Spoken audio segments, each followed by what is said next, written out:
जैसे कि शास्त्रों में कार्तिक मास, जो दामोदर मास जिसको कहा गया है, उसके लिए बहुत सारे नियम बताए गए हैं। प्रायः भक्त लोग पूछते हैं, एक जिज्ञासा रहती है कि कार्तिक मास आ रहा है, क्या नियम करें, क्या खाएं क्या ना खाएं, इसके ऊपर बड़ी जोर जबरदस्ती रहती है ना।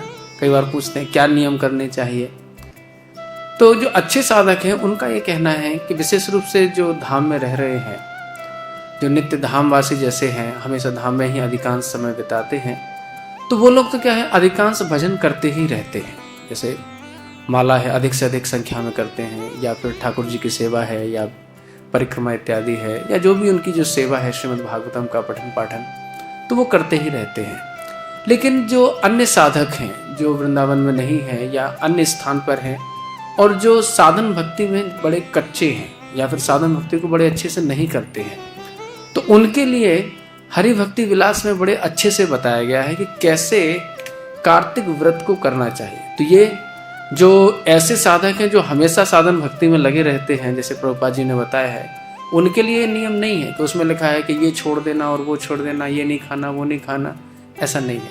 क्योंकि भक्त लोग तो वैसे भी जो अभक्ष है उसका सेवन करते ही नहीं है, तो हमारे लिए कुछ भी त्याज्य नहीं रहता है। तो जो भी कुछ भगवत समर्पण हो सकता है, जो भगवान को भोग लगाया जा सकता है, वो हम सब कुछ खाते हैं। लेकिन हमारा जो मुख्य अभीष्ट होना चाहिए, हमारा मुख्य उद्देश्य होना चाहिए, वो क्या होना चाहिए, अधिक से अधिक संख्या में भगवान का स्मरण हो, अधिक से अधिक संख्या में हम जाप कर सकें, भगवान का नाम ले सकें, अधिक से अधिक संख्या में अधिक से अधिक समय तक हम भगवान की लीलाओं का चिंतन कर सकें श्रीमद् भागवतम के माध्यम से, या आचार्यों के जो अन्य ग्रंथ हैं उनके माध्यम से। तो ये हमारा अभीष्ट होना चाहिए, ना कि ये अभीष्ट होना चाहिए कि क्या खाएं और क्या ना खाएं। क्योंकि अगर हमारी चेतना इसी में लगी रहेगी, जैसे कुछ भक्तों को हमने देखा है कि उनकी चेतना इसी में लगी कि ये नहीं खाना और ये खाना है, तो आप उनसे जब भी बात करेंगे तो यही बताएंगे, अच्छा तुमने ये खाया क्या, अच्छा ये नहीं खाना चाहिए तुम। तो मतलब अभी चेतना इस ओर विकसित नहीं हुई है कि प्रभु की जो लीलाएं हैं उनका ध्यान किया जाए। तो जो भी, क्योंकि हर एक व्यक्ति का अलग अलग शरीर होता है, जैसे कोई व्यक्ति बंगाल से है तो उसके लिए हो सकता है कि जो केला पपीता है वो बड़ा सात्विक आहार होगा, लेकिन जो मध्य भारत यहाँ से तो हो सकता है उसके लिए नहीं हो वो। तो हर एक व्यक्ति का अलग शरीर होता है, तो जिसके लिए जैसी व्यवस्था हो, जैसे शरीर के लिए जो अनुकूल हो, और जो सुपाच्य भोजन है उसको करना चाहिए जिससे भजन में अनुकूलता हो। बस इतनी सी बात समझ लेना चाहिए। बाकी अधिकांश समय हमें भजन में लगाना चाहिए। अगर हरि भक्ति विलास, क्योंकि हरि भक्ति विलास में अगर देखेंगे तो उसमें लंबी सूची है कि ये खाएं ये नहीं खाएं, ये खाएं ये नहीं खाएं, मूली नहीं खाना, ये नहीं खाना। ऐसा आप देखेंगे तो आप कुछ खा ही नहीं पाएंगे और चेतना इसी में लगी रहेगी, अच्छा ये खरीदें कि नहीं खरीदें। तो इसलिए हमारे आचार्यों ने जो नियम बताया है कि इन 4 चीज़ों का 4 मास में जो त्याग कर दें, उनका केवल त्याग कर देना चाहिए। बाकी जिसके लिए शरीर के हिसाब से जो ठीक है उसको ग्रहण कर लेना चाहिए, क्योंकि हमें मालूम है कि हमारे शरीर के लिए क्या अनुकूल है और किसको खाने से हमारे भजन में ठीक रहेगा, हमारा स्वास्थ्य ठीक रहेगा, तो उसको ग्रहण कर लेना चाहिए। इसी के परिप्रेक्ष्य में हरि भक्ति विलास में एक श्लोक आता है कि क्या स्मरण रखना चाहिए पूरे महीने। वैसे तो हर जो भक्त में है, भक्ति मार्ग में है, उनको हमेशा ही रखना चाहिए। तो सबसे पहले उसमें लिखा है कि श्रीमती राधा रानी को निर्देश करके हमेशा अपने सेवा को भगवान को प्रस्तुत करना चाहिए।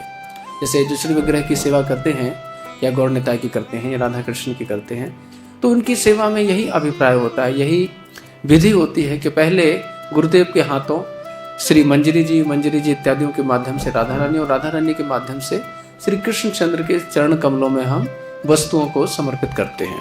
तो वही यहाँ पे बता रहे हैं, राधिकाम प्रतिमाम विप्रा पूजयेत कार्तिकेतु यः तस्य तुष्यति तत्प्रीत्ये श्रीमान दामोदरो हरि।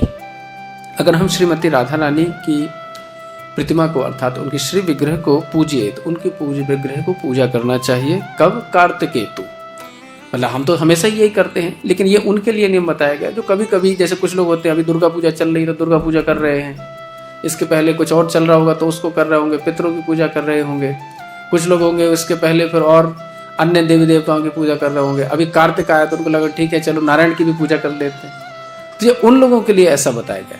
यद्यपि जो गौड़ी वैष्णव संप्रदाय भुक्त जो दीक्षित है वो तो हमेशा ही ऐसा करते हैं, उनके लिए ये विधि निषेध नहीं है। फिर क्या करना चाहिए तो बोल रहे हैं तस्य तुष्यति तत्प्रीत्ये, अर्थात भगवान की प्रीति किस में होती है? राधा रानी के प्रीति में होती है। श्रीमान दामोदरो हरि, जो हरि जिनका नाम श्रीमान दामोदर है, उनकी प्रीति के लिए हमें क्या करना चाहिए? श्री राधिका की पूजा को, श्री राधिका को पहले वस्तुएं समर्पित करना चाहिए, फिर उनको करना चाहिए। दामोदरक अष्टकम नाम स्तोत्रम दामोदर अर्चनम। तो श्री विग्रह के जो अर्चन है कार्तिक मास में विशेष रूप से किससे करना चाहिए? दामोदर अष्टकम, जो दामोदर अष्टकम है नमामिश्वरम, इस दामोदर अष्टकम से क्या करना चाहिए? दामोदर अर्चनम, श्री दामोदर भगवान का अर्चन करना चाहिए। और नित्यम दामोदर कार्षित पठेत सत्यव्रतोदितम। कई प्रकार के दामोदर अष्टक हैं वैसे शास्त्रों में, लेकिन जो सत्यव्रत मुनि, ये एक महान आचार्य हुए हैं, इनकी जो हृदय में भक्ति है वो भगवान का जो वात्सल्य स्वरूप है या जो छोटा सा गोपाल रूप है जो श्री यशोदा जी के साथ में रहते हैं, वह इनका अभीष्ट स्वरूप है। तो उनके द्वारा जो स्तोत्र लिखा गया है, अर्थात ये जो 8 श्लोकों का नमामिश्वरम जो श्लोक लिखा गया है, नित्यम दामोदरा कार्षि, अगर ये कोई व्यक्ति पाठ करता है तो श्री भगवान उसके प्रति, उस जीव के प्रति क्या हो जाते हैं? आकर्षित हो जाते हैं। तो इसलिए हमें कार्तिक मास में नित्य प्रति, और कई भक्त हैं, जैसे मैं तो अपने जीवन में नित्य प्रति ही इस दामोदर अष्टकम का। फिर इसके बाद एक और इसमें कारिका आती है कि कब कार्तिक मास कब प्रारंभ होता है। कई बार भक्त लोग पूछते हैं कि कार्तिक मास कब से प्रारंभ होना चाहिए। कई लोग बोलते हैं पूर्णिमा से होता है, कई कहते हैं कि जो एकादशी आती है आश्विन एकादशी, आश्विन शुक्ल एकादशी, वहां से प्रारंभ हो जाता है।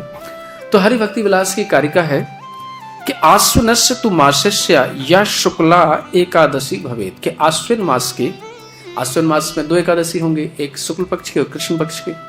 तो जो शुक्ल पक्ष की एकादशी होती है, आश्विनस्य तु मासस्य या शुक्ल एकादशी भवेत, जो शुक्ल एकादशी अर्थात जो दूसरी एकादशी होती है, जो अभी एकादशी आएगी, जो 13-14 तारीख में आएगी ना, तो उसमें तो कार्तिकस्य व्रतान इहा, तो उसमें कार्तिक का व्रत होता है। तस्याम कुर्यात अतंद्रता, अतंद्रता मतलब बिना आलस्य के उसको कार्तिक का व्रत करना चाहिए। ठीक है, बाकी तो आप सभी लोग विद्वान हैं ही, क्या खाएं क्या नहीं खाएं इस पे ज्यादा विवेचन नहीं करना है।